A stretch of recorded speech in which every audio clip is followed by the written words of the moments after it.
Welcome, everyone. I am very happy to be here with you today. We will have the launch of our Eurocities e-scooter report during this webinar that will be presented by Gregory Telepak from Vienna, which is the chair of the Eurocities Smart and Connected Mobility Working Group, together with my colleague Thomas Wilson, which is policy advisor at Eurocities. And that will be followed by a presentation from Carla Münzel from TNO on a study they did on light electric vehicles in Europe. And then we will hand over to Christian from VOI that will present their partnership approach with cities on e-scooters. I will directly hand over to Gregory for an introduction, and I hope you will all come up with a lot of questions so that we can have an interesting discussion. If you have any questions during the course of the meeting and the presentations, feel free to write them in the chat, and we will raise your question during the discussion moments. Thank you very much, Ariana. It saves me some time on the introductions and the need to knows for the agenda. That's great, so we can really step on to the topical issues for the day. Just to mention, the topic has come up in the framework of the Eurocities working group, Smart and Connected Mobility. We are today in a larger group, so we're very glad that there is interest on the topic beyond the cities, and we're looking forward to exchange also with different stakeholders. But on the other hand, I would like to mention that the schedule for today is prepared more in a knowledge exchange setting, so it is less, for those of you who are in the working group, it is less focused on policy development or measures, or like really working on outcomes, which we will then continue on using in our work, but it's more like on the knowledge exchange and learning something new.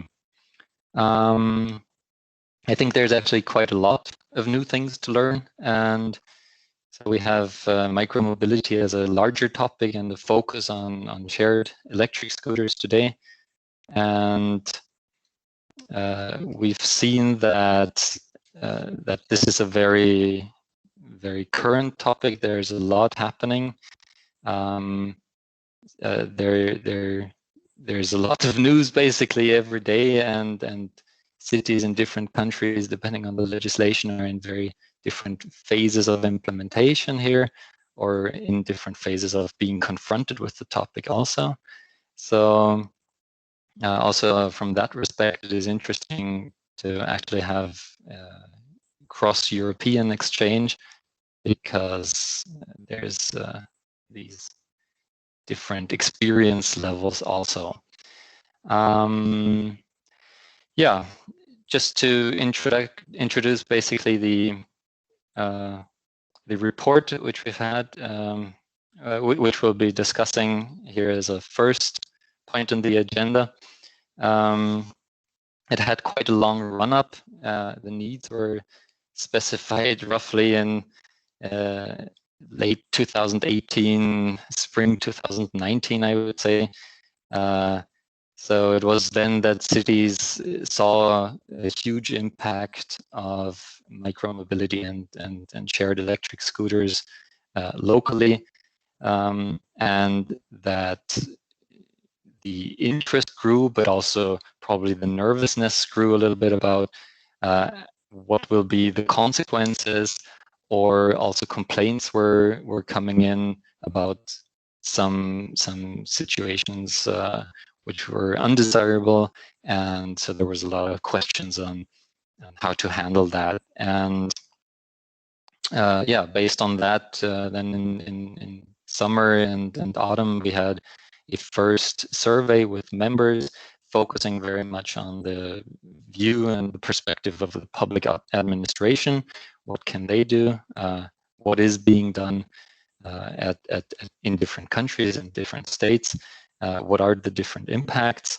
And the feedback was very, very positive on that. We had an internal workshop in the last working group meeting in Uppsala in late 2019 then.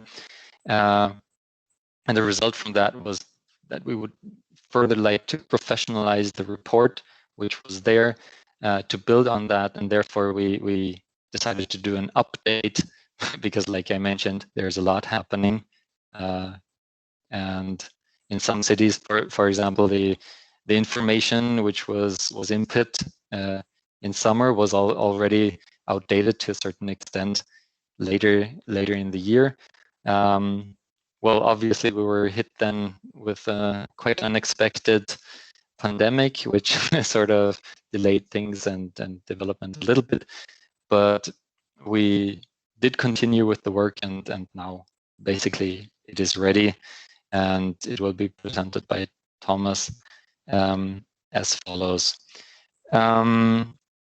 Just to say, I think we can really learn a lot from what is here, and we can really learn a lot with the topic of micromobility and scooters in general, because it is a glimpse in the future of mobility services.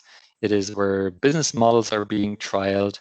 It is where we can also learn a new approach on how to manage and steer mobility, how to get market conditions right, and how to produce also good regulation, which will allow innovation on the one hand, but avoid undesired consequences or chaotic conditions, as some may put it. So basically, we want to perceive the whole topic in a positive and very constructive manner, which was also the feedback from most cities in the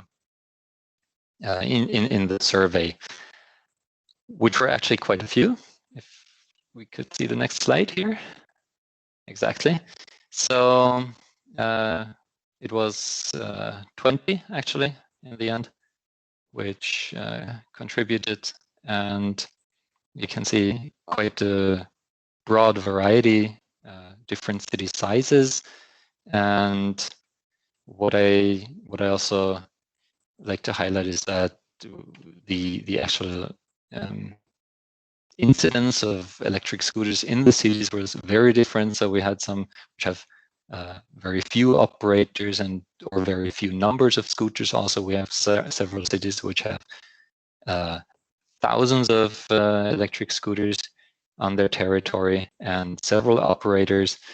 And we will also see later on that the approaches vary strongly. And we also have a good coverage area-wise in the European Union and through different nations, which is relevant also because we've seen that regulation in the sector is strongly driven by the national road codes for at one part, and those actually differ quite strongly, even on the definition of e-scooters. Good. Thomas, would you like to step in at this point? Definitely. Thanks very much for that introduction, Gregory.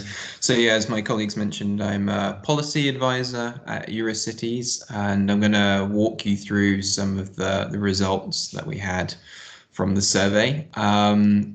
We split the survey into several questions that we thought would be relevant to get an overview of different regulatory approaches. The first and most high-level one was how many scooters and operators are present in your cities. And here you can see quite a large variation in the numbers of vehicles in cities, anywhere from the couple of hundreds to up to 10,000, with a number of cities having above 4,000 and a few more up in the 8,000 region.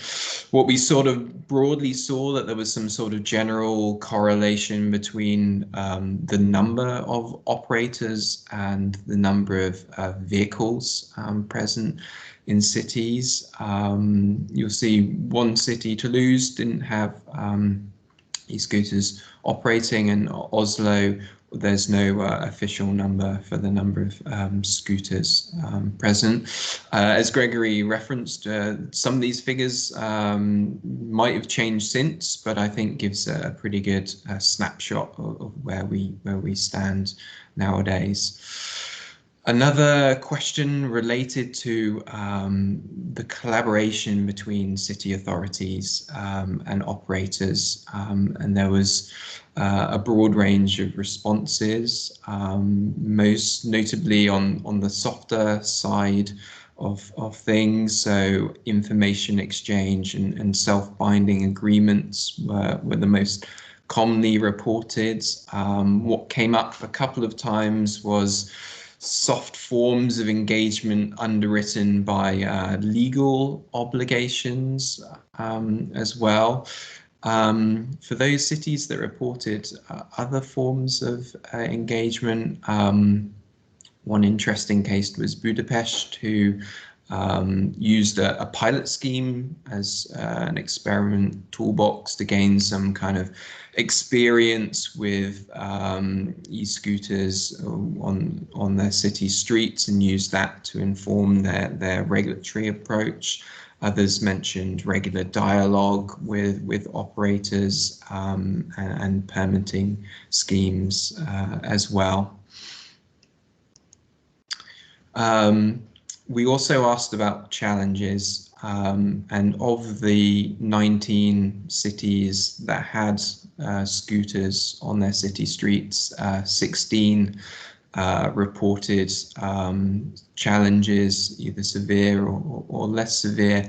The most frequent of these being was sort of inappropriate use of public space or inappropriate parking as well. Traffic safety was also highlighted as a key challenge to be addressed now and in the future. There were lots of other examples or challenges raised, as you can see on your screen.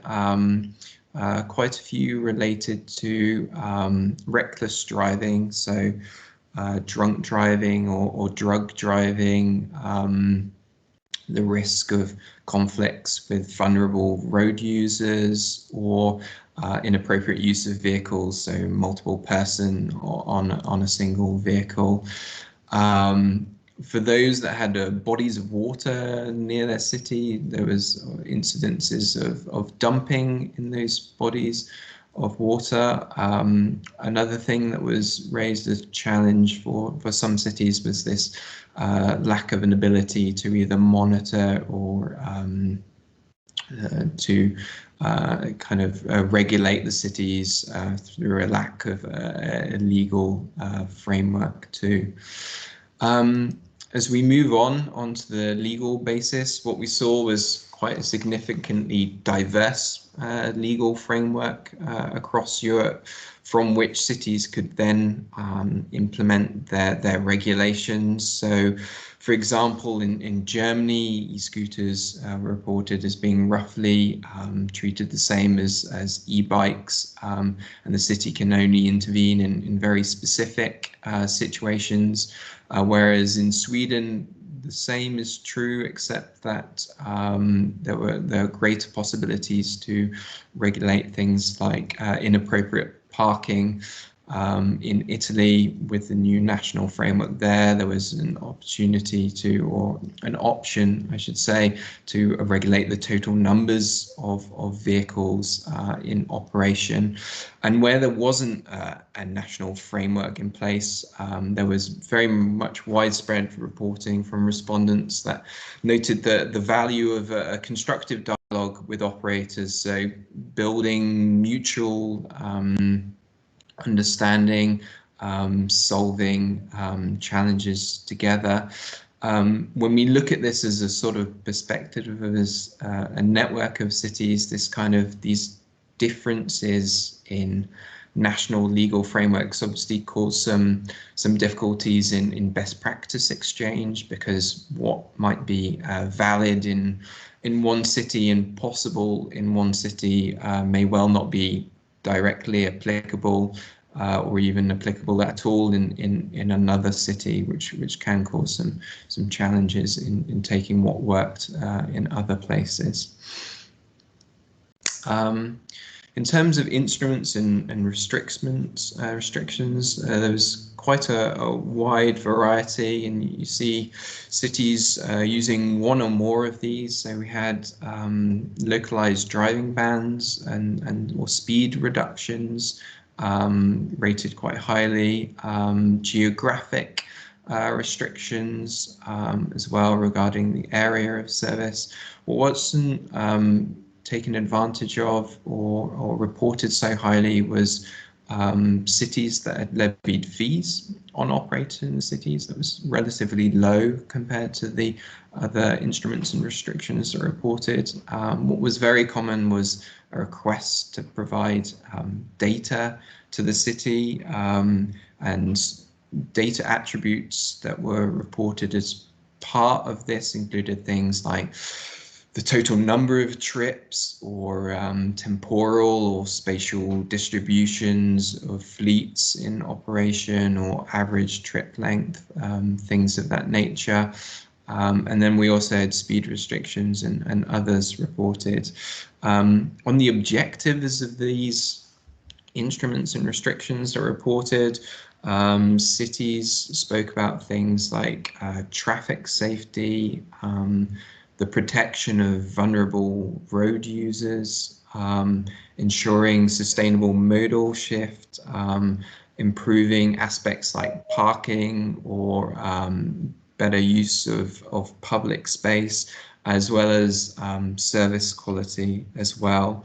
In terms of geographical restrictions, a number of cities noted that the restrictions on pavements or public areas and the use of geofencing to achieve that. There are also a few cities that imposed quotas or limits, so limiting the number of scooters or limiting the total number of providers.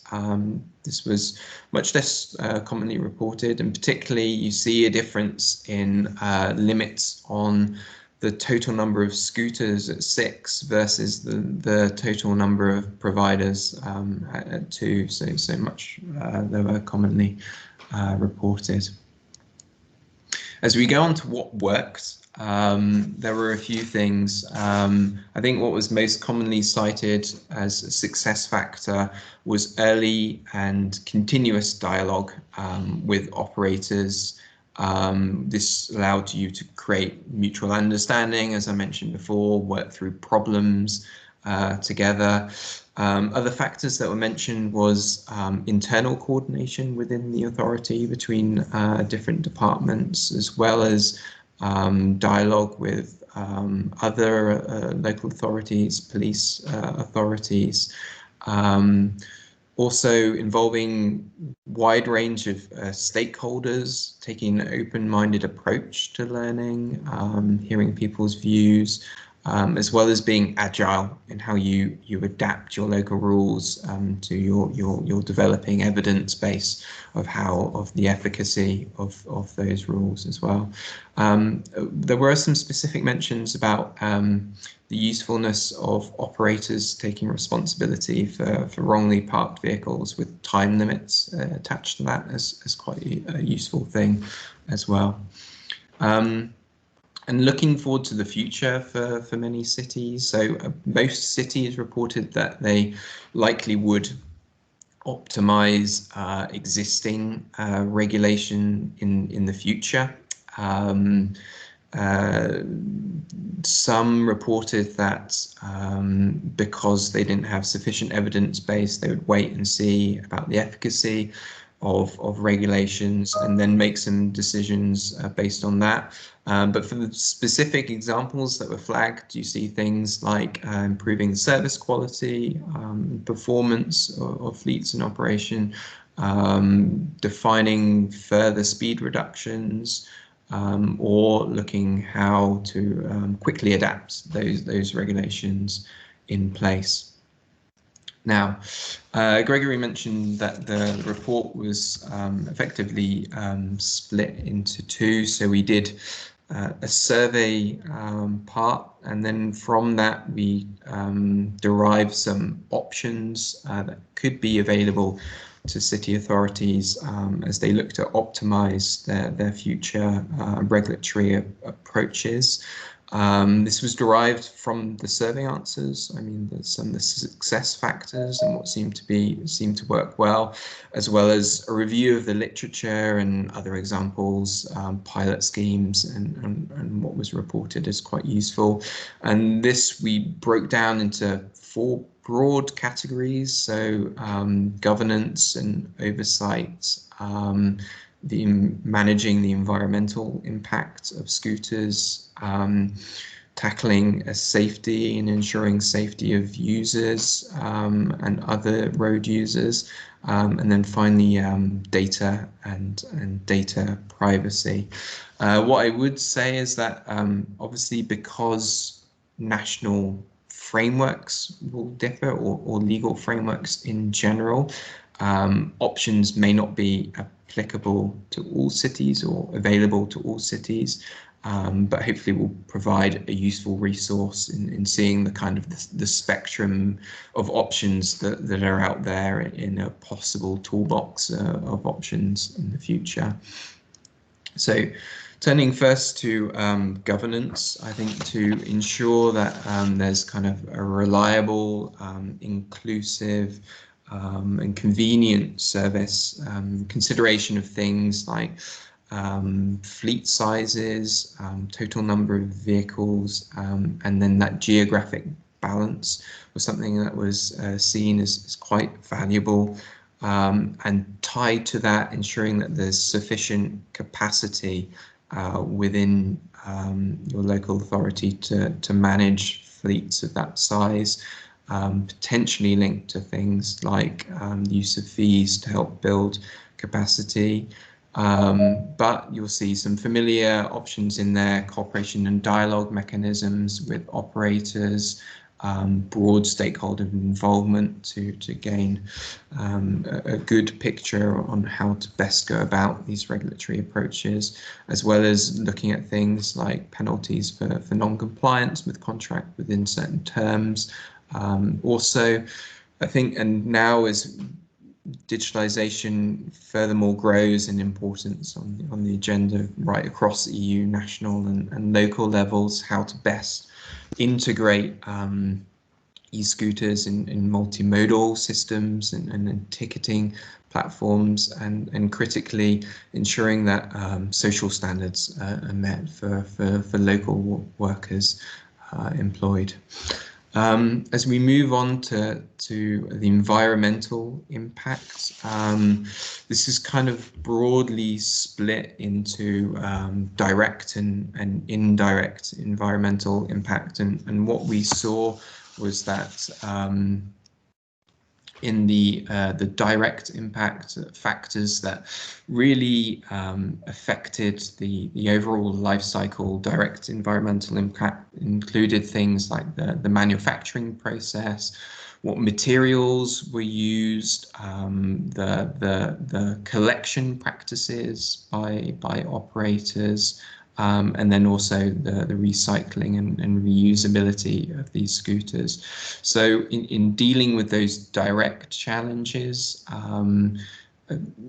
city authorities can consider things like, if options are there to do so, favouring operators that demonstrate the use of zero-emission electricity in fleet charging, that vehicles are repairable, that in the manufacturing process that the environmental impact is minimized as much as possible, as well as at the end of life too. You can also coordinate to avoid vandalism during events as well. Another critical aspect related to environmental impact is the indirect impact.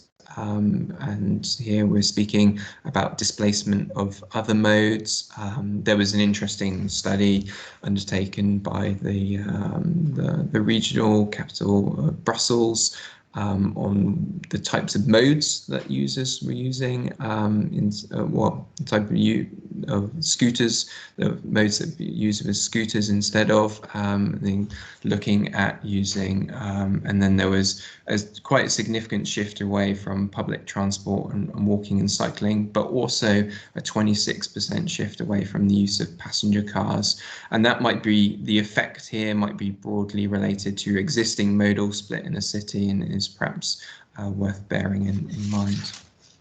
As we look forward to safety, so in Eurocities we advocate for a safe system approach, and that's sort of broadly broken down into safe users, safe infrastructures, and safe vehicles. Some of the emerging data on safety of scooters indicates a relatively higher risk for users and other users than bicycles. So in terms of risk factors for users, there are several risk factors. I mean, experience, potential use of alcohol and drugs, awareness of rules, protective equipment, also time of day, and a lot of the recommended options here are built around that, kind of minimizing the risk factors that might appear for users. Insurance was raised as an important option, so covering damages for, in the case of collisions, liability for third-party providers, property and medical costs as well. In terms of infrastructure, the safety of users can, of course, be supported with safe infrastructure. One of the interesting lessons of COVID-19 crisis was that there's really a growing appetite for the reallocation of space away from passenger cars to active modes, and which has a bearing on e-scooters as well. In terms of the quality of infrastructure itself, obviously with smaller wheel size and lower stability relative to bicycles, that there's a sensitivity to the quality of surface, and this was also raised as an example. In the use of scooters on pavement was also raises one particular issue. So a lack of high quality infrastructure on the roads may result in a higher incidence of e-scooters on pavements. And given that use of active modes has a sort of is related to perception of safety, this may have an impact on sustainable modal shift. So something worth bearing in mind. Also, parking was raised repeatedly as a challenge. So any regulatory approaches to improve the situation of parking So identifying particular zones, regulatory approaches can also minimize that impact. And then finally turning to safe vehicles. I mentioned the design of the wheels and the stability, but also relevant is signaling ability. So perhaps lower experience and lower stability creates issues related to signaling. So looking forward to the future, I think would be welcome for e-scooters to have signaling ability, as well as exploring things like higher reflectivity or use of reflective paint was also raised as something interesting to pursue in the future. Speed was a key determinant of probability and severity of incidents or safety incidences. This is largely determined by national legislation primarily. So you get speed limits 25 kilometers an hour, 20 kilometers an hour in some member states, but the use of geofencing is an option here, potentially differentiated by street type. And then finally, as we turn towards data, access to data can provide some opportunities to services, as well as measure their impact on communities. Obviously, this needs to be tied to a specific policy objective, but they can provide, the use of data can provide quite some insight into policy challenges. So equitable distance across neighborhoods, enforcement of boundaries, the adequacy of supply, guiding investment in infrastructure, and then also more recently information on road surface quality is also a possibility. Obviously, all of this requires tools and training to manage, and then also the data to be available in sufficient quality and frequency to meet the needs of city authorities. Data privacy also raised as an aspect, and protection of user privacy. So looking at ways to ensure that operators demonstrate robust data privacy policies, and explaining which data types they collected and for what purpose can be useful in that context. And with that, I close the presentation. I thank you for your attention, and then look forward to any questions you might have, and we'll look forward to answering them alongside Gregory. Thanks a lot, Thomas. There are two questions, and I would invite Marcel to unmute himself and ask them directly. Yes, I can hear myself back a few times, which is always nice to hear myself, but can be too much now.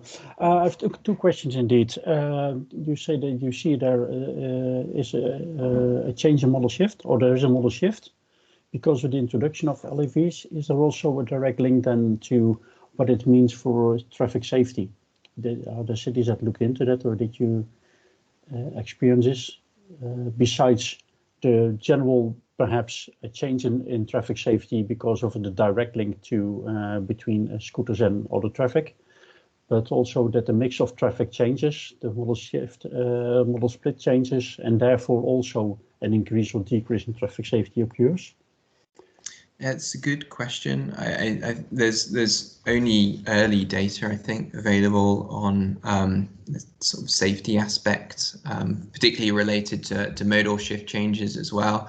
There was a recent Danish study that noted a 7 times higher risk of incident of scooters relative to bicycles, and you could imagine if there was a modal shift, you could probably do an approximate calculation on what the relative safety implication is there. But otherwise, I think we're still at an early stage. There's still, I think, limited capacity to even record the types of incidences that scooters are involved in as well. I would just add to that also, because the mention of model split in the context of electric scooters is quite interesting. related just how we measure model split. Where do they fit in?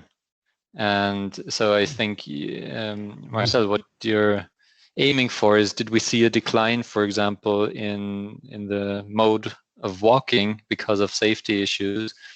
But on the other hand, it would also be interesting to see how much model shift is actually translated to e-scooters, but in the current metrics and measurements, it doesn't even appear.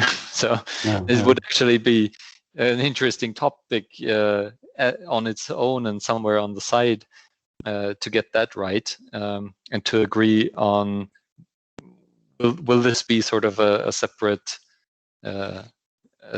dimension in the model split, or will it be aggregated someplace? To answer your question, also, this would be a precondition to a certain extent. Yes. Yeah, also in general, I think when you look at in general, model split, is a cyclist safer than a car? And of course, it also depends on where is it on the road and what is the mix. And well, a lot of aspects play a role in that part. And then, yeah, like you say, you add there an extra modality, but it's an extra one. Where do you classify it, and then can you measure it? And yeah, it's not easy, but that's why it's so nice to look into it, I think. Yes, maybe something to pick up in the follow-up of the report. And your second question? Yes, the other question. If I can finish the first one, also we are looking at the moment in can we develop a framework that looks into all these kind of model shift kind of aspects in relation to traffic safety, regardless of it's towards an electric scooter or not. So to get more insight in that, and this is an extra layer or an extra aspect that we plan to look into. And the second one is on the question is on the testing part. I know we test cars, for example, is what we do. Perhaps we also test bicycles in how they move through traffic, or in general, or in a more laboratory environment, and how hard they should be able to brake. Is there anything known about how this is done for electric scooters? I think that was you mentioned the comparison with bikes. But does anybody know more about that? That's a good question, and maybe even VOI, Christian, can step in here as well. But my understanding is they sit outside of type approval frameworks, and therefore no testing is required. But maybe Christian can add. Hi everyone. So yeah, I can try to answer the question. So as I understand it, the question is whether there's a testing of the vehicles as such. Is that correct? Yes. Yeah. Exactly. So that differs from country to country. Basically, there's only one country so far that has specific testing, so pre-approvals, which is Germany. Yeah. There is testing that is done that is necessary to get the scooters approved for putting on the road. In the UK, there is no testing as such, but we still have to provide evidence that we meet the requirements in the regulations in the UK. And I know that most companies have provided that evidence by basically showing compliance with the German regulations. So in that sense, German regulations are becoming, at least to a certain extent, the standard for what the vehicles should meet. And what we also see, for example, in the field of ADAS systems, we do testing, and then you can say, okay, on a vehicle level it's safe, but once it enters the traffic, it might change. So you might then again change the regulation on the approval of the vehicle itself, because of all these other aspects that play a role. But it's good to know that Germany is kind of becoming a standard. So it's nice. Thank you. And the next the next presenter will probably also be able to touch on this because the Netherlands are going in this direction as well. Yes, yeah, you know. Oh yeah, and I work for TNO nowadays, so yeah, the next presenter is also from TNO. So yes, I changed jobs a year ago or so. So yeah. Okay, fine. Thanks, Marcel, and thanks, Christian, for jumping in. I don't see any other question in the chat at the moment, so I would suggest that we go ahead with Carla. And if you still have question on the report, we can address them towards the end of the webinar when we have the general discussion with all the speakers. Carla, can you turn on your camera? Perfect. We see the presentation now. Yeah, also me, I hope, because my camera is turned yes. on. Now we see you as well. Once I start talking, yeah. Thanks a lot. I'll give the floor to you. Thank you. Well, and yeah, I'm glad to be here. I'm very happy to be presenting today about research or study we did in the spring of this year on light electric vehicles and experiences with them in different European countries. And I'll be really quickly, I want to introduce also TNO because I'm Carla Munsel. I'm a researcher and consultant at TNO. And for the ones that don't know TNO, it's the Dutch Organization for Applied Scientific Research.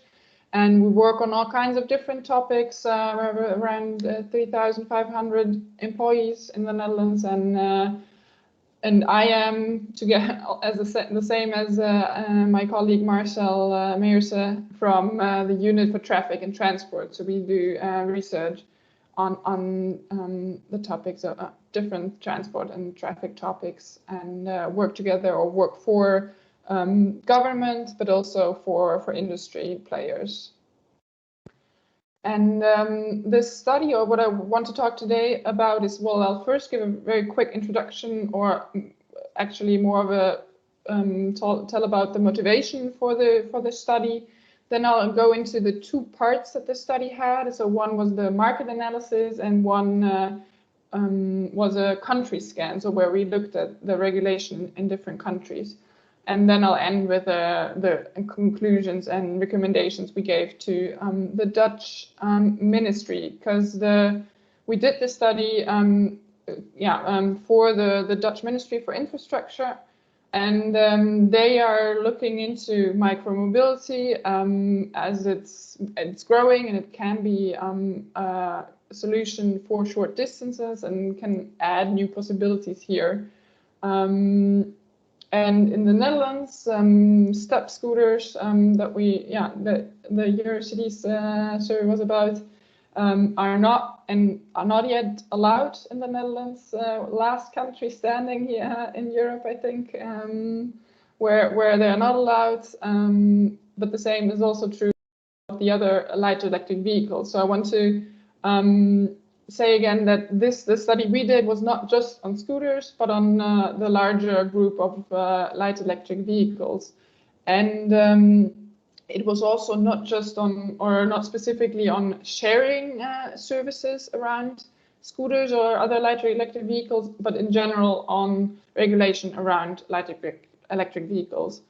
And of course, also in the Netherlands, we do see that the importance of light electric vehicles has grown in other countries, but also that the introduction has not been without problems. I mean, that was also just presented in the presentation before. And the Dutch ministry wants to learn from these experiences and wants to find out what their strategy should be on regulating and admitting these vehicle types to the Dutch market.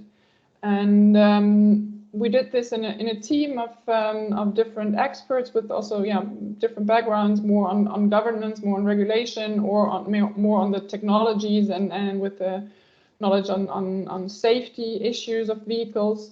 And our colleague Marcel that a couple of you probably know well, or that's what I understood, that was used to be very active in the Eurocities network, and now works with us at TNO.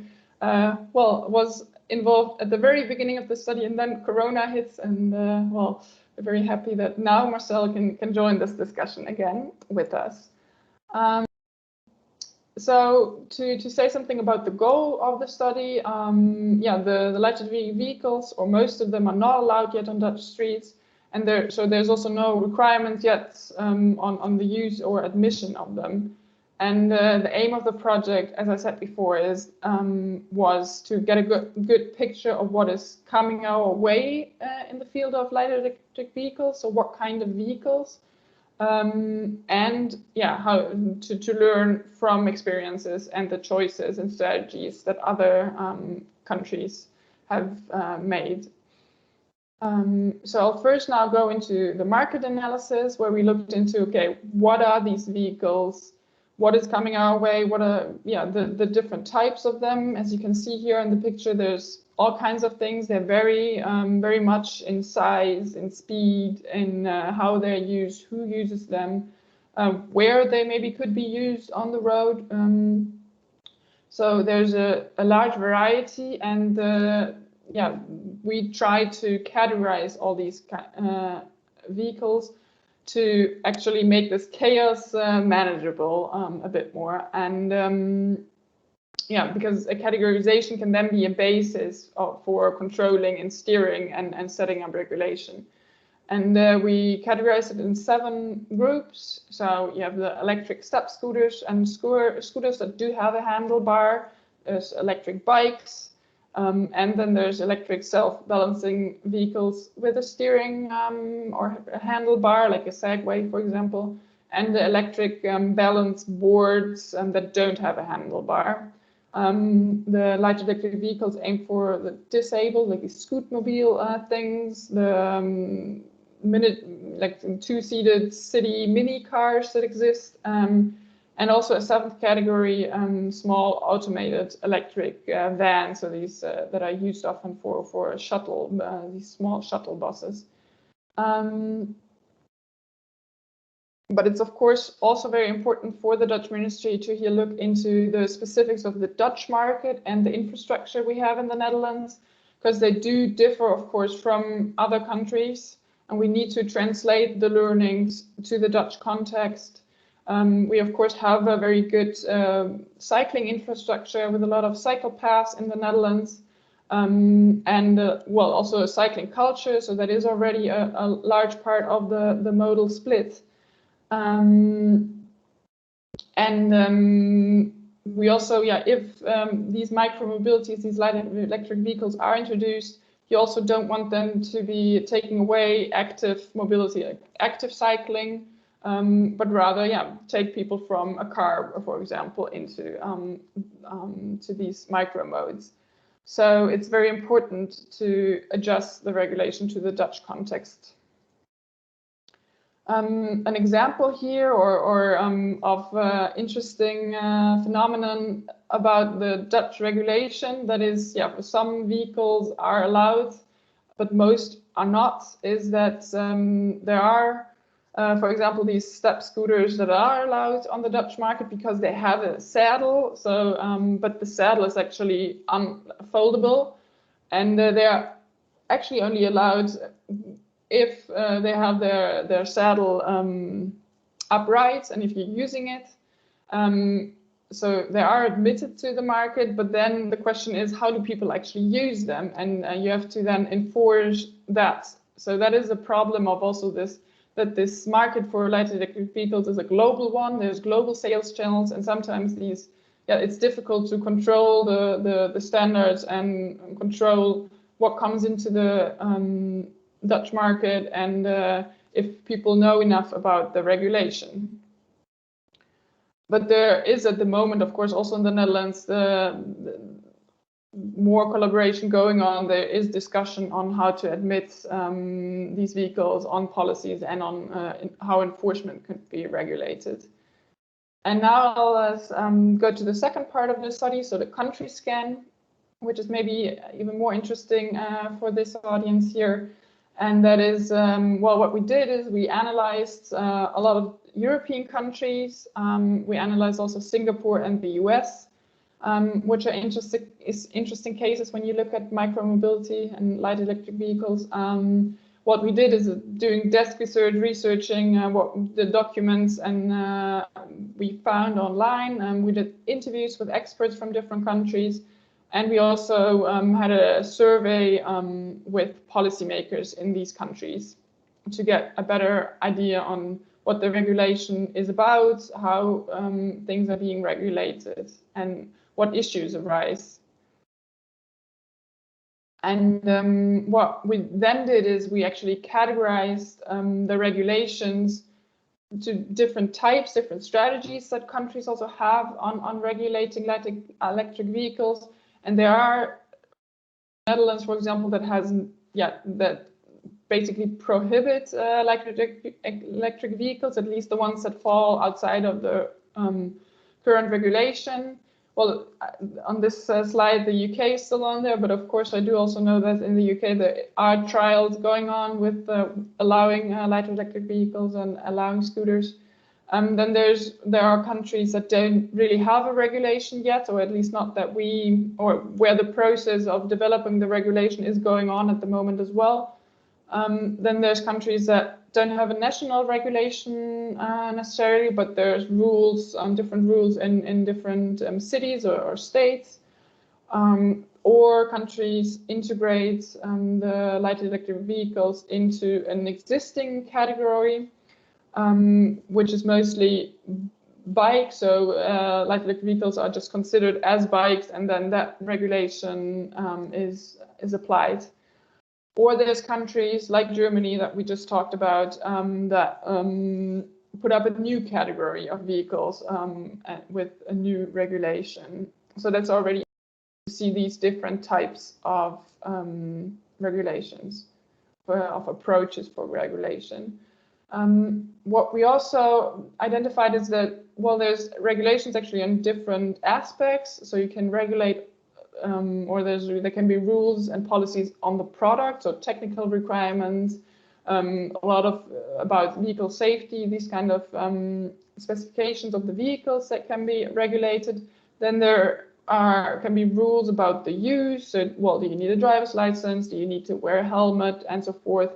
And there's rules or policies or steering around the surroundings or the infrastructure, such as stimulating the building of cycle paths or parking facilities, making areas car-free. That allows a safer integration of light electric vehicles in the mobility system. And to look more in depth into the strategy of different countries or the different approaches is that, as we said, for example, in Germany, there was first a very thorough investigation on safety features, and then they made a decision on how to regulate and what requirements to put up, and then admitted and regulated the vehicles. Other countries go for small-scale pilot, and through that learning what works and which regulations and rules work and what doesn't, and then amend their regulation. Or if you look into sharing shared services, then there's it seems important that there's clear rules at the beginning about admission requirements and use for it to work well. And it seems very important that policy or that regulation is adaptive, so that there's possibility for change while you learn how these light electric vehicles are used or what safety issues arise. So being adaptive in regulation seems to be extremely important. Then when we look into the steering of sharing systems, of course, that was also what the first presentation was mostly about, was also already named there. There's different steering possibilities, so you can steer the usage rules, so rules about parking, speed limits, licenses, and so forth. Carla, Yes. I see you now, and I don't see the presentation anymore. So did you Okay, I didn't change anything. I just saw that I was spotlighted, so maybe yeah. So okay, back. Yeah, no, and I understand very well that you would rather look at the presentation than be talking. That's not the case. No, so another example is limitations. We also heard that before. Yeah, you can limit providers, numbers of vehicles, and so forth, or the service area, and of course requirements for the provider. So about fleet distribution, about the quality of supply, about data sharing also, or how the communication works between city and providers. So that are some examples of regulations for sharing systems. And then I'm getting to the conclusions. We actually gave the Dutch Ministry 3 recommendations. One was about that it's important to develop knowledge on the expected volume of use of light electric vehicles in the Netherlands, because that is the basis for knowing what effects can be expected and how you need to regulate these vehicles. Second, you need to develop a grip on safety and risks, and here we also told them you can learn a lot already from the countries where these vehicles are already allowed. And third, it's important to develop a strategy for shaping in an adaptive way the regulation throughout time.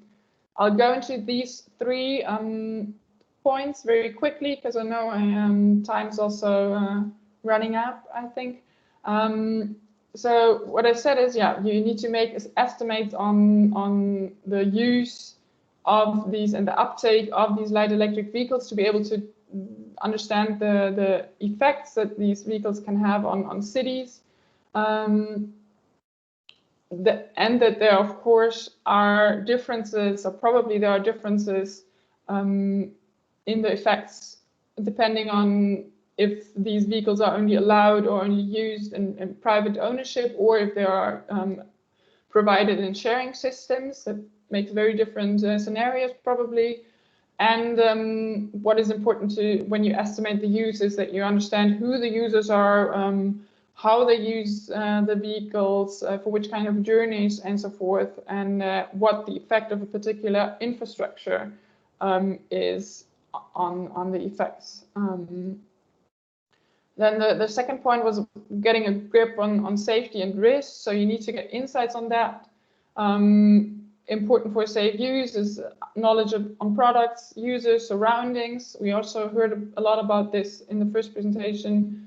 Clear rules are essential to have in advance of introduction. It seems that there's clear rules at the beginning from the start. Of course, you can change them, but there should be requirements and rules at the beginning. That also makes communication with providers of sharing systems much easier.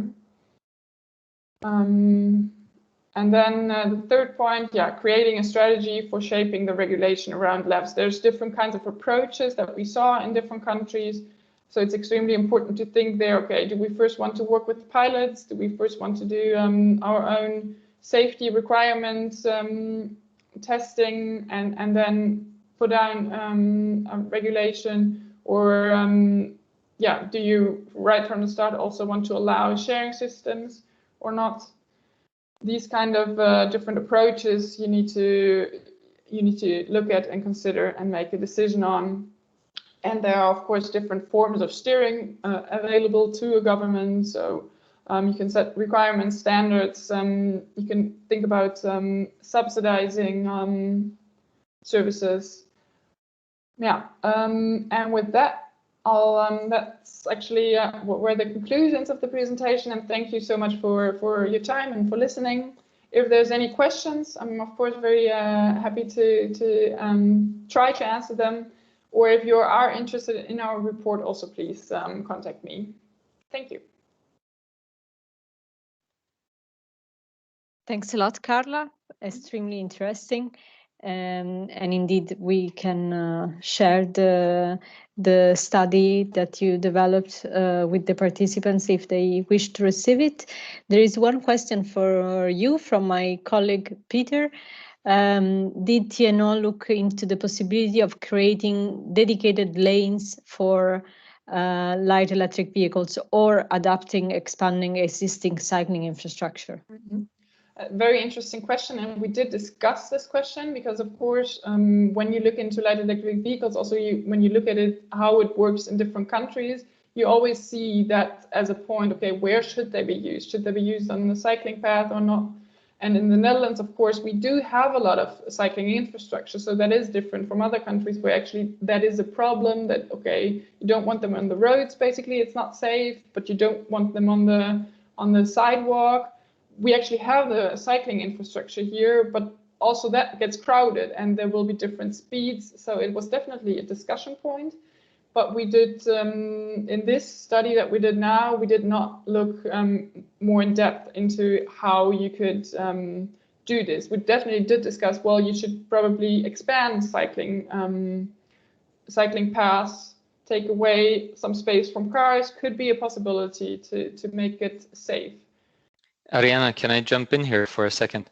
Absolutely. Just with a short contribution, because we've had this discussion also intensely here as a city now, and from our perspective, the profile of movement from an e-scooter is very similar to a bicycle, independent of the legal definition now. But so it is just technically and physically practical to have them on similar on the same infrastructure, while more dedicated infrastructures for various modes. This leads down a very dangerous path, if not to say road, but yeah, so usually, I mean, you know, European cities just have extremely confined road space in general, and this would create a huge problem if we say every single new mode needs dedicated extra space. So what we definitely should avoid is having scooters with high speeds, as a high speeds relative, right, up to 20-25 kph or something on sidewalks. So matching them with pedestrians is really difficult, and there's the safety issues with cars, but dedicated road lines was basically excluded in our discussions. Thanks, Gregory. I don't currently see any other question in the yes, there is one, or maybe even two. Are there successful solutions concerning the parking? I think we will go on the parking very soon with Christian. But I don't know, Carla, if you want already to react on this. Well, I mean, because in the Netherlands we don't have these scooters yet, but what we saw in our study that this was definitely an issue in other countries, right? And that there were solutions of zones and geofencing that did apparently, or that do work, but on the other hand, that parking is also, of course, an issue. So I can't really answer the question well, but yeah, maybe we'll hear more from Christian later then. Yes, I think so. And okay, the questions are coming in now. I will ask one more, and then we can keep the others, the final discussion at the end. So there is one on your research, and it's maybe a big question. What was the biggest challenge authorities face? And I would open the question also maybe to Thomas, since we looked at that as well. I think it's a very hard question. I don't know. Yeah, I think what I also heard often was that actually the communication and trust between providers of sharing systems and cities is quite a thing to how to build up that, because it's apparently very important. But maybe Thomas has 3 more insights. No, just to add briefly to what I mentioned during my presentation, that The most frequently reported challenges from, I mean, the group of people that we surveyed was related to the use of public space, parking and traffic safety came up time and time again. Yeah, I think Marcel here, if I might add here, I think traffic safety is a very big issue when it comes to introduction. It relates to where do you put them, how do you want to introduce them, what is for what purpose are they being used, and they all come down to in the relation to, okay, if it's for kind of privately owned and I use it when I arrive with a train to go to my work, it's a totally different use than when you have a sharing scheme in the city of Amsterdam for tourists.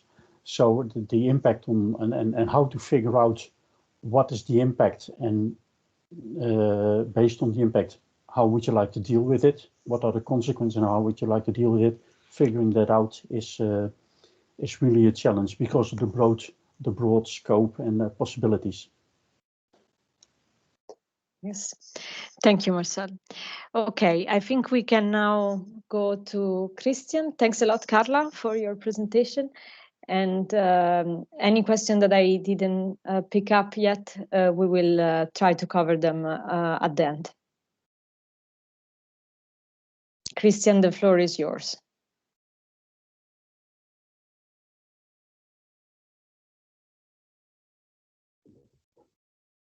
Thank you, Ariana.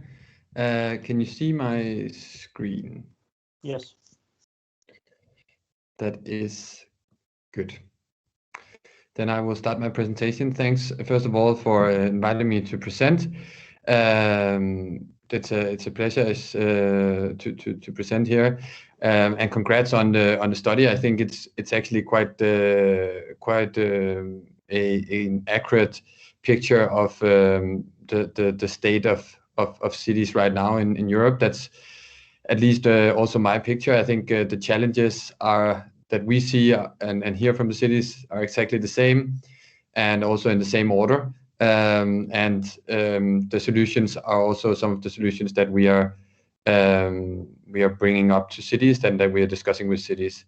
So I think it will be a hugely useful report for cities, I imagine. So this is a picture from the UK. Actually, I think it's from London, and in London, e-scooters are not yet on the streets, but they are in many other UK cities. There are pilots that we have won a fair share of, that we are currently operating, and the UK city pilots are definitely some of the more advanced, where we have implemented most of the solutions and the initiatives that I will present today. So broadly, my agenda is this: our approach to cities, operations, and preserving public space, and then safety and sustainability. I'll try to run through the presentation rather quickly and leave some room for questions at the end. VOI, first of all, we're the first European company to launch e-scooters in Europe. That was in Stockholm, because that is our home market. We are a Swedish company, and we are now in 45 cities, or more than 45 cities across 10 countries. And we have our users have driven more than taken more than 25 million rides across the last couple of years. First of all, our approach to cities is based on 3 pillars: technology, getting the best technology on the streets, having operational excellence, which also means being in close dialogue with the cities, and being adaptive to the city's demands, and basically having an open, transparent dialogue. We've had that collaborative approach from the very beginning. We like to see ourselves as very transparent and responsive, and we don't we try to handle the problems up front, so and not hide them, because we know there will be problems, when we launch in different cities and when we operate, but we need to take care of them together. It's a common responsibility for the local teams and for VOI in general and the cities. And I think that's the best way things are managed, basically. And then I think that also echoes what was said from the other presenters, both Carla and Gregory and Thomas, and that it's very important to be able to adapt the model as we go along. The way we do it is often we develop a model where we roll the service out in different phases, and that also entails having different number of scooters and operating in different areas in the different phases, so that we don't operate in the whole city from the first day, of course. If we go to preserving public space, that is a key concern for cities, and something that we are constantly trialing new solutions to take care of and manage better and better. It's by no means perfect yet, the way we operate, but it has gotten so incredibly much better. So if we look back 2 years from when we first launched in Stockholm till now, we are in there's a whole world of difference.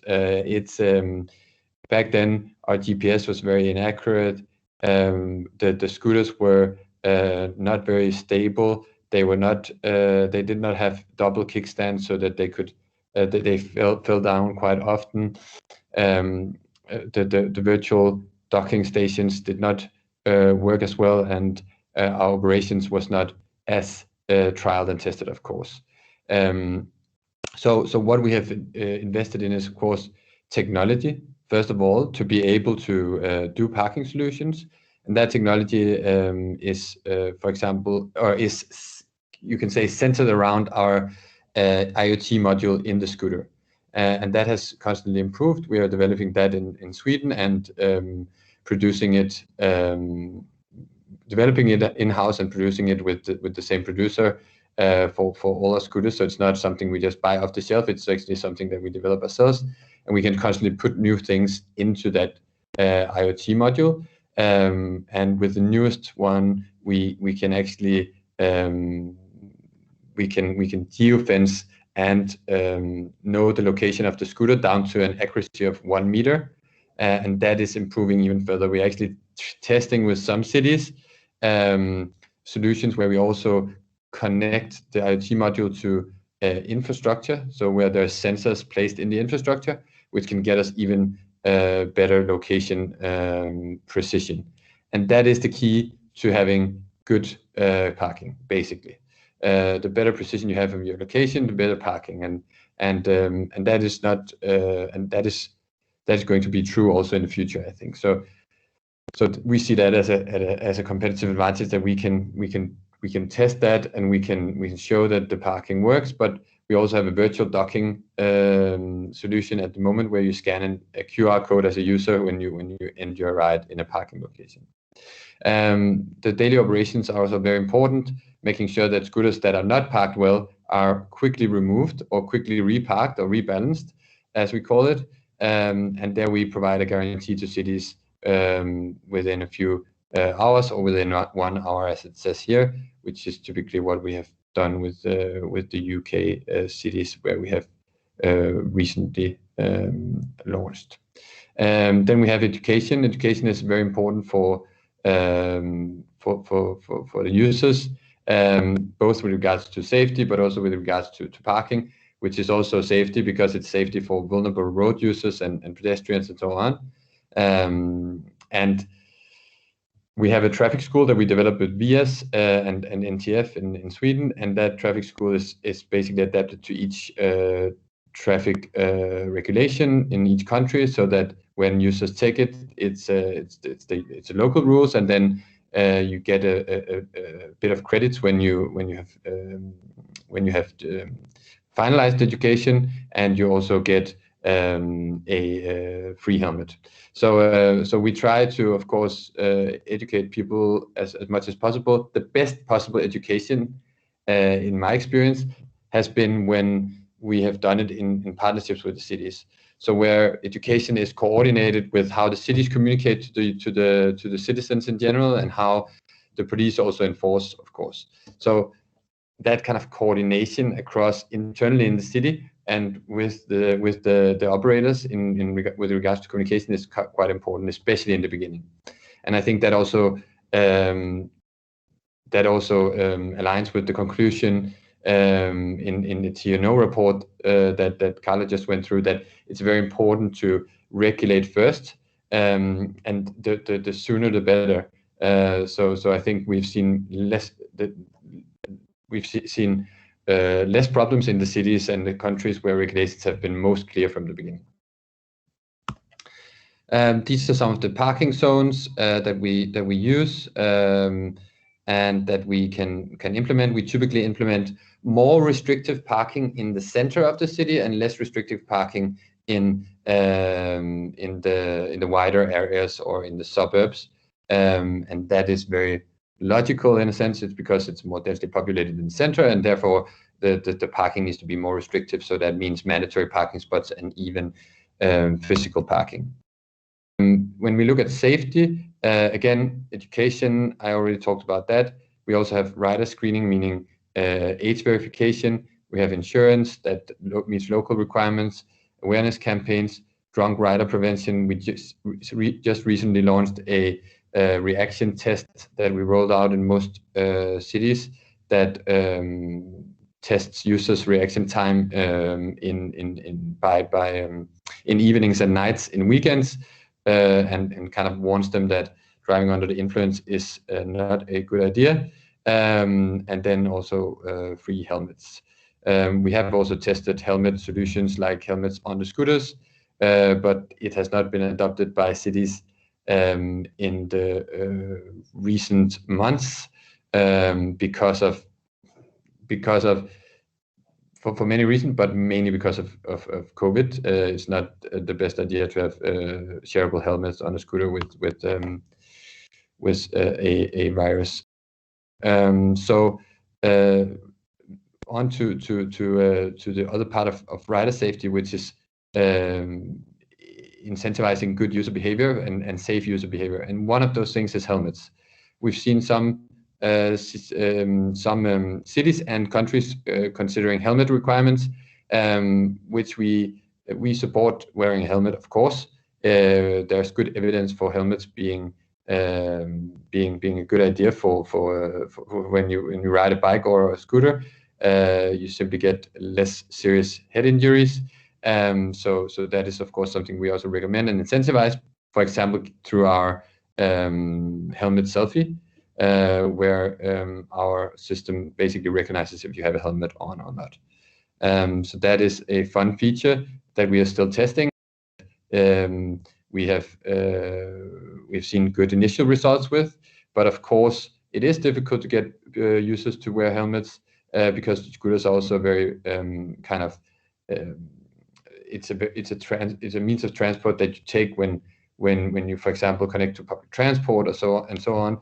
So sometimes you just don't have a helmet with you. So that's also why we implement foldable helmets as something that we have, for example, given out as part of our subscription options. This is the reaction time test that I just talked about. Then the sanitary measures for COVID, that is kind of self-explanatory. It's making sure that the handlebars can be that they can be disinfected and that they are not carrying the virus. So basically having for example copper tape on the handlebars or other solutions, and then supporting key workers and so on. Then the last part is sustainability. I'm going to go through this pretty quickly so we have a bit of time for questions. We see ourselves as a partner to the city in achieving sustainability targets. And there's two parts to that. One part is providing a carbon neutral service. So basically making sure that when we operate in a city, our operations and service is carbon neutral. That's only part of it, because we also need to promote sustainable and inclusive adoption. That means that users use it in connection with public transport, and that they they have access to it all over the city. So first part is of understanding where we can reduce and compensate our emissions is by knowing where our emissions are, and we did an analysis of that, a life cycle assessment with EY, and based on that, we found that with the model that we had implemented in Paris at the time, the EY report took Paris as an example. We had a CO2 impact per passenger kilometer of 35 grams, and that varies from city to city because it is very much affected by how our operations work. So whether we, for example, have swappable batteries, which we have in all cities now, but also whether we have collection with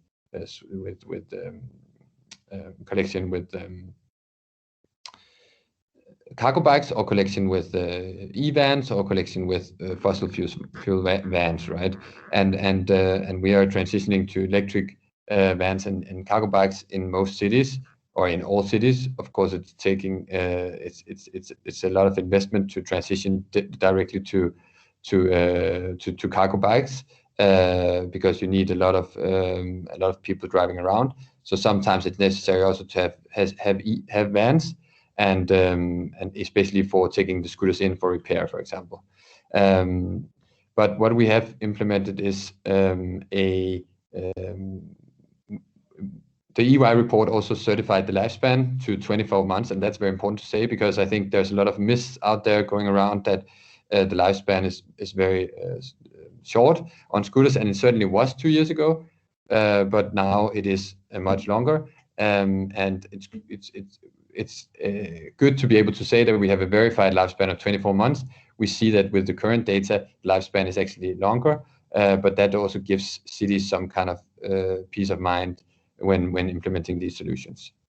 And then, of course, swappable batteries, zero emission operations, very important to reduce emissions, and also the end of life and the second life of e-scooters.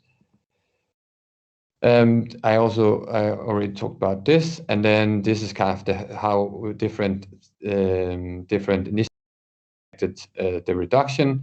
And as you can see, there's been a quite drastic reduction of CO2 emissions over the last 15 months from when we launched in Paris until we introduced the fully swappable fleet in Paris in March 2020. So this is already a bit outdated, but it's still fairly accurate. Yes, and then carbon neutral service, and which is through a compensation. The last part I want to touch on here is collaborating with local transport and mass, and that's basically the second part of creating a sustainable service, and that is to make sure that we support sustainable adoption, so that scooters don't just replace cycling, but also can replace public transport in these COVID times. That's okay, but that they also complement public transport. And we can do that through partnerships, and we have done that to a large extent, both in Berlin, in Switzerland, in Denmark, and a study from Stuttgart, where we have also implemented parking solutions to even further kind of incentivize users to use the service from the stations. And we have given a discount on their ride if they park scooters at the stations after the journey. So it's something that we work more and more on, because we think it's the future to basically be part of collective transport. We see ourselves as part of collective transport in cities, and we need to be able to integrate more and more, and we do that also digitally. So we are integrated in most mobility apps. Now here it's the Stuttgart app specifically, but it's also other apps, both commercial and non-commercial public apps. So that's a big part of our future development with cities for sure. That was everything for me. So I would welcome any questions, and I'll try to answer them as good as possible. Thanks a lot, Christian. There are two questions, both regarding the precision of geofencing. So one from Tim from Mannheim that is saying that they experience GPS and geofence parking zone are rather more with a range of 10 meters rather than 1 meters. And the other question, I will take them together because they are similar. And is from Gothenburg, saying that to their knowledge, it's not yet possible to be precise enough to exclude pavements and sidewalks from ending rides or parking. Is this the case? So I can answer the second question first. From Gothenburg, and the answer to that is no, it's not possible to have a precise enough geofencing to rule out parking from sidewalks. So that's why we recommend no parking zones in areas where we know that there is a lot of where the parking, the pedestrian zones are very very cluttered, or where there's a lot of high density of users. So that's not possible yet. And the reason for that is the precision of the GPS and the geofencing. But there are also other technologies that can play in, and that is putting sensors in the infrastructure.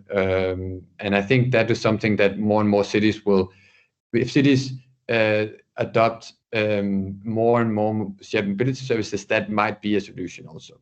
But with our new IoT, which has not been rolled out in many cities, but which is being tested in some UK cities, we have a technology called SBAS and a technology called bed reckoning. And there's also dual GNSS in that new module. And that will bring us down to a 1 meter accuracy. That might not be enough still to make sure that scooters don't park on sidewalks, but it will hugely improve the geofencing. Because right now in most cities, yes, it varies a lot. When we do real life testing in cities, it's usually around 5 to 7 meters accuracy. On average, but when I say down to 1 meter, it is with the newest IoT module, and it's what can agree with cities. So in the cities where we do tenders at the moment, where we sign agreements with them, we also commit to implementing our newest IoT, of course. So the investments come with the agreement we have with the cities, basically. There are several other questions. I will try to go through them quickly as we are reaching the end of the webinar. The first one is related to inclusion.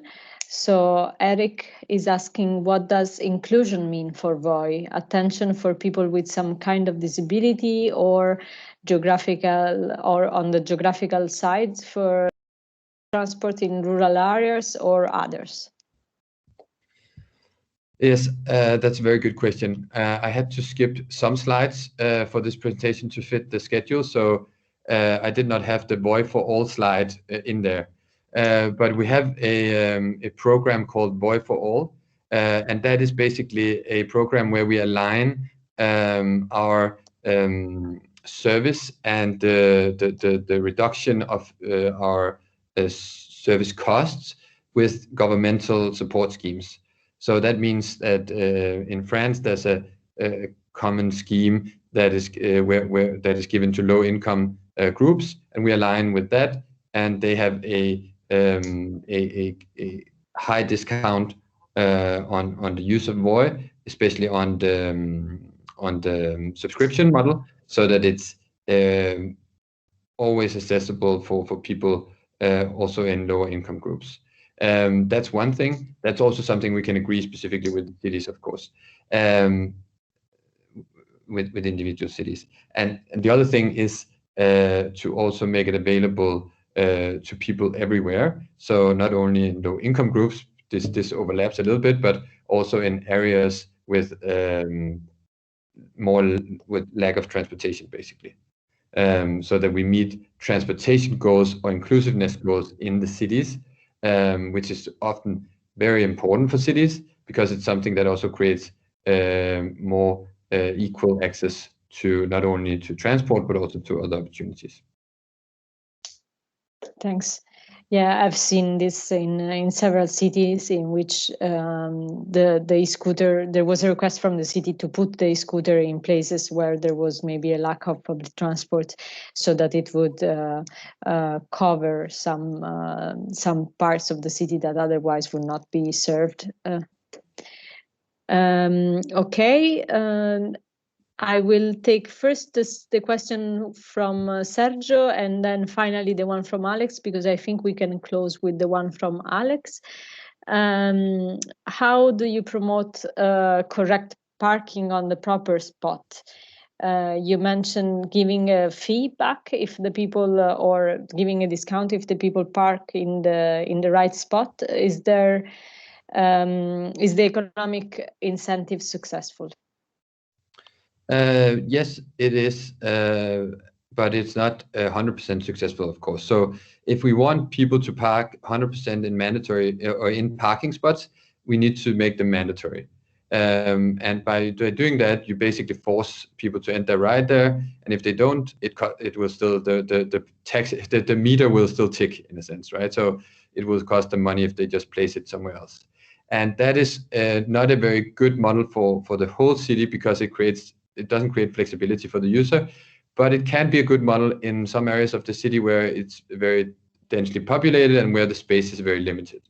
And that's why we usually implement hybrid models where we have mandatory parking in the center and then incentivized parking, for example, in some areas, and then totally free floating in the suburbs. Incentivized parking, we have implemented that. The first city to implement that was in Aarhus in Denmark, but we have tested it in other cities as well, including many of the UK cities. And in Aarhus, we had more than 50% of people parking in the incentivized parking spots, which was pretty good. But it was also with a high incentivization. So we can discuss this with the cities and try to come up with solutions that work. And of course, different cities will have different thresholds for how well the parking has to work. But I think what is most important is that we educate the users, and that we make sure that when scooters are badly parked, they are removed very quickly, so that general public does not get an impression of a lot of badly parked scooters. Okay, and then I will go to the last question. What are the features coming to the scooter hardware in the next iteration that you're more excited about? Oh, that's a very nice question, and something that I would love to have a hardware team here to talk about. They would they can talk a long time with great enthusiasm. But we are getting, for example, something we're testing and getting is a rear suspension. We already have much better suspension today than we had earlier. So that means it's easier to drive on cobblestones, for example.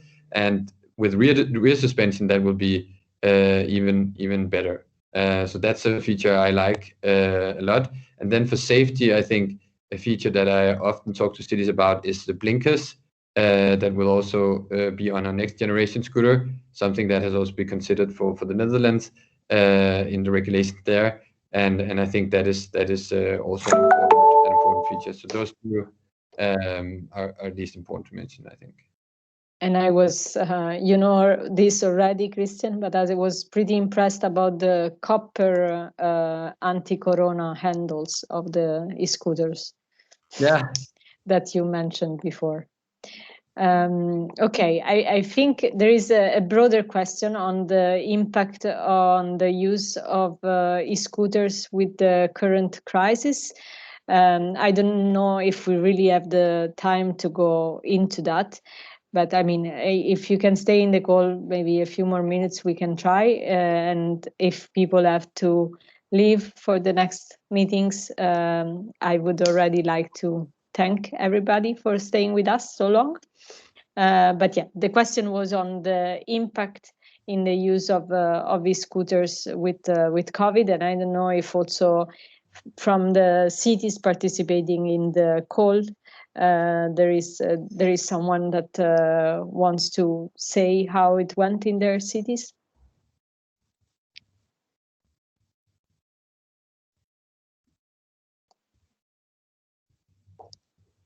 Otherwise, Christian, I know that in the UK, you think it has been pretty linked with what happened with COVID, right? It has been very linked because the Transport Ministry put, or the Department for Transport in the UK put a very big sum of money to the cities to trial e-scooters, to have these pilots that they're now all putting in place. So and that was simply because that the public transport is restricted and capacity constrained. So so that was a key reason there. I think in other cities it has been less so, but it certainly doesn't hurt, right? So I think it's commonly accepted that moving outside is probably the best way of moving. Thanks. Okay, then thanks a lot. I will hand over to Gregory for a few closing remarks and the wrap up. Thank you. Thank you, Christian. Thank you very much. Let's see if my video is still working. I think so. Yeah, thanks for the good interaction, the many questions. Obviously, having somebody here with us with the knowledge and the implementation on the ground in various cities is very valuable and inspires a lot of you to ask also on certain details.